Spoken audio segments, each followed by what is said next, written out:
2026년 초 도널드 트럼프 미국 대통령이 덴마크령 그린란드에 미국 병합을 밀어붙이며 반대하는 유럽 우방국들의 관세 폭탄을 예고했을 때 영국의 키어 스타머 총리는 주권은 주민들의 몫이라며 미국의 병합 시도를 정면으로 비판하고 나섰습니다. 양국의 갈등은 곧이어 터진 이란 공습 계획에서 폭발했습니다.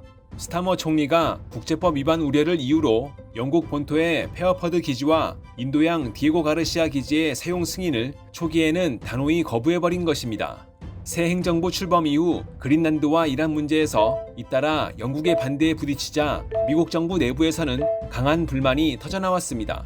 일부 외신에 따르면 이를 심각한 동맹이탈 신호로 받아들인 미 국방부 내부에서는 영국을 강하게 압박할 다양한 대응 방안이 검토된 것으로 알려졌습니다.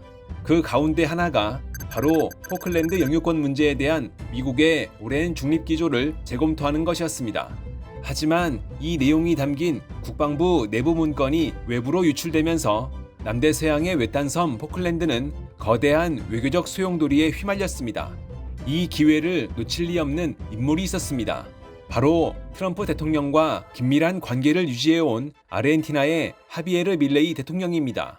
미국 내부에서 포클랜드 정책 재검토 가능성이 드러나자 밀레이 대통령은 이를 계기로 영유권 협상 재개를 강하게 요구하며 영국을 압박하기 시작했습니다. 파장이 커지자 미국은 공식적으로 포클랜드에 대한 미국의 오랜 중립 기조는 변하지 않았다고 밝혔습니다. 영국 역시 포클랜드의 주권은 영국에 있으며 협상의 대상이 아니라는 입장을 재확인했습니다. 하지만 세계 최강 동맹으로 불리던 미국과 영국 사이에 균열이 드러난 것만으로도 포클랜드를 둘러싼 국제정세는 크게 흔들리기 시작했습니다. 대체 남대서양의 작은 섬 하나를 두고 미국, 영국, 아르헨티나가 왜 이토록 민감하게 반응하는 걸까요? 포클랜드는 남미 아르헨티나의 남단 해안가에서 동쪽으로 고작 480km 떨어져 있습니다. 반면 본국인 영국 본토 남단 최끝단으로부터는 무려 12,000km 이상 거리를 두고 있습니다.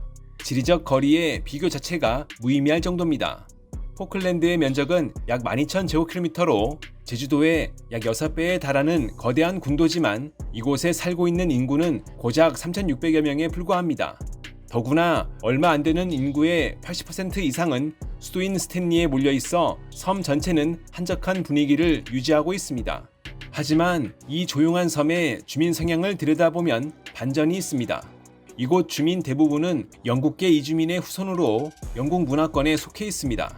이들의 영국에 대한 충성심은 본토 주민들보다도 강고해 아르헨티나의 문화나 스페인어와는 완전히 분리돼 살고 있습니다.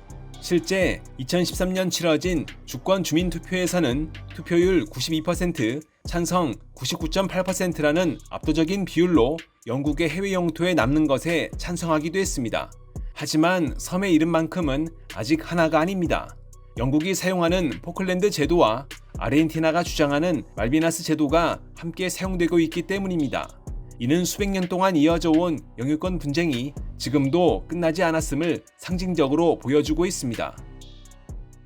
영국이 매년 수천억 원을 들여 포클랜드를 지키는 이유는 간단합니다. 이 섬이 앞으로 훨씬 더 큰 돈을 벌어다 줄 수 있기 때문입니다.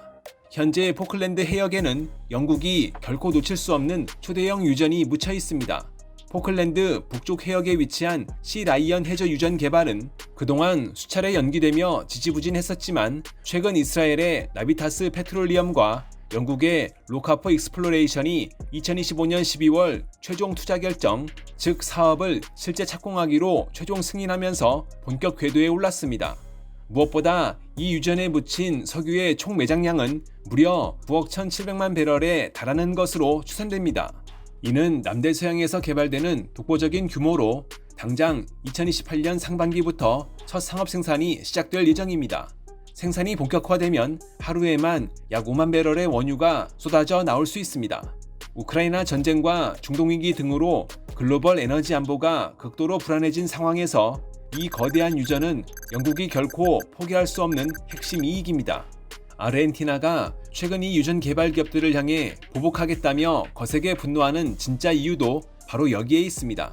하지만 이 섬이 가져다주는 경제적 혜택은 석유뿐만이 아닙니다. 포클랜드 제도를 영국령으로 통제함으로써 영국은 남대서양 한복판에 남한 면적의 수배에 달하는 거대한 배타적 경제 수역을 확보했습니다. 특히 이 해역은 세계적인 오징어 황금 어장입니다. 포클랜드 자치정부는 전 세계 원형어선들에게 어업면허를 발급해주는데 여기서 나오는 면허 수입과 어업권 수수료만으로도 섬 전체 재정의 40% 내외를 충당하고 있습니다. 결국 포클랜드는 영국이 돈을 쓰는 섬이 아니라 돈을 벌기 위해 반드시 지켜야 하는 자산입니다. 하지만 영국이 포클랜드를 사수하려는 진짜 이유는 이 섬이 가진 독보적인 지정학적 위치에 숨겨져 있습니다. 포클랜드는 영국의 남극 활동을 뒷받침하는 핵심 전진기지입니다. 영국은 현재 남극 대륙의 일부를 영국령 남극 지역이라고 주장하고 있습니다. 남극 조약으로 영유권은 동결된 상태지만 영국이 남극에서 과학기지를 운영하고 영향력을 유지하는 핵심 거점이 바로 포클랜드입니다.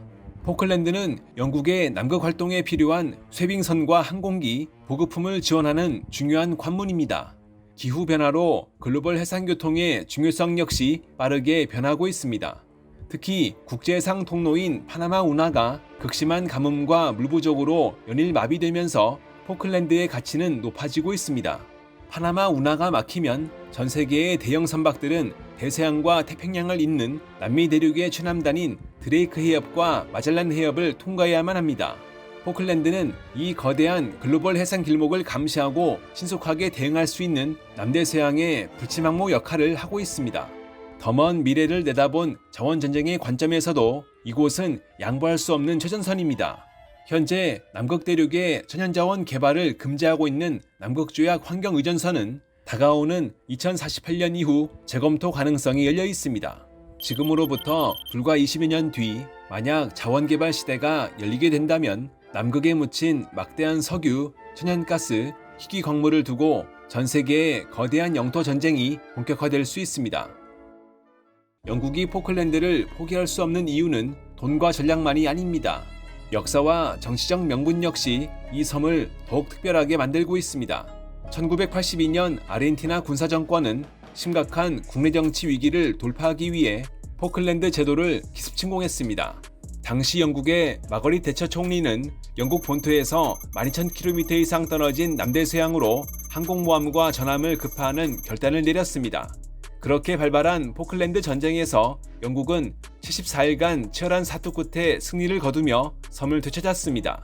이 전쟁은 국제사회에서 무너져가던 영국의 자존심을 다시 세운 기념비적인 사건이었지만 그 대가는 결코 가볍지 않았습니다.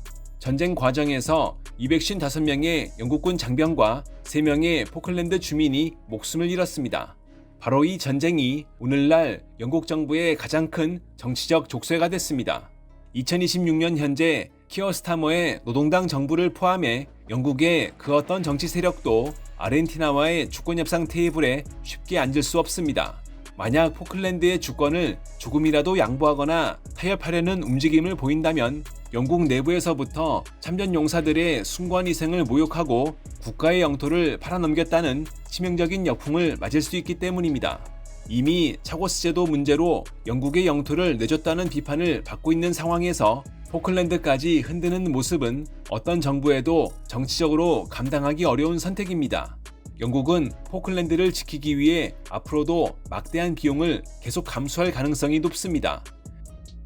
지금 이 작은 섬은 미국의 패권 경쟁, 영국의 국가 전략, 아르헨티나의 영유권 회복 의지가 정면으로 충돌하는 세계 지정학의 최전선이 됐습니다. 비록 미국과 영국은 공식적으로 기존 입장을 재확인하며 사태를 진화하고 있지만 포클랜드의 전략적 가치가 사라지지 않는 한 이 갈등 역시 쉽게 끝나지 않을 것입니다. 결국 포클랜드는 더 이상 남대서양의 작은 섬이 아닙니다.